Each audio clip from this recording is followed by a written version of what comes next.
ಒಂದ್ ವೇಳೆ ನೀವು ತಮಿಳುನಾಡುವಿನ ಸೌತ್ ನಲ್ಲಿ ಝೂಮ್ ಮಾಡಿದಾಗ ಇಲ್ಲಿ ಧನುಷ್ ಕೋಡಿ ಕಾಣಿಸುತ್ತೆ. ಮತ್ತೆ ಈ ರಸ್ತೆ ಇಲ್ಲಿಗೆ ಹೋಗಿ ಮುಕ್ತಾಯ ಆಗತ್ತೆ. ಆದರೆ ಈ ರಸ್ತೆ ಇಲ್ಲಿಂದ ಮುಂದೆ ಯಾಕೆ ಹೋಗೋದಿಲ್ಲ? ಈಗ ನೀವು ಅನ್ಬಹುದು ಮುಂದೆ ಸಮುದ್ರ ಇದೆ ಅಂತ.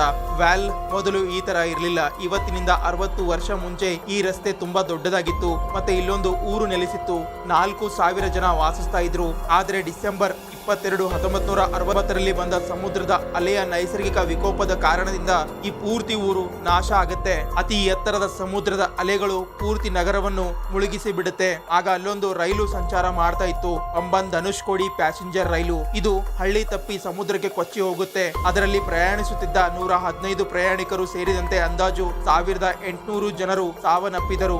ನಂತರ ಈ ಊರು ಭೂತ ಪಟ್ಟಣ ಅಥವಾ ಗೋಸ್ಟ್ ಟೌನ್ ಆಗಿದೆ. ಮತ್ತೆ ಮದ್ರಾಸ್ ಸರ್ಕಾರವು ಈ ಧನುಷ್ ಕೋಡಿಯನ್ನ ವಾಸಿಸಲು ಯೋಗ್ಯವಲ್ಲದ ಸ್ಥಳವೆಂದು ಘೋಷಿಸಿತು. ಅದಕ್ಕೆ ಇಲ್ಲಿನ ಈ ರಸ್ತೆ ಇವತ್ತು ಪ್ರವಾಸಿ ತಾಣವಾಗಿದೆ. ಇಂತಹದೇ ಫ್ಯಾಕ್ಟ್ ವಿಡಿಯೋ ನೋಡಲು ಚಾನಲ್ ಸಬ್ಸ್ಕ್ರೈಬ್ ಮಾಡಿ, ಹಂಗೆ ನಮ್ಮನ್ನು ಫಾಲೋ ಮಾಡಿ, ಸಪೋರ್ಟ್ ಮಾಡಿ.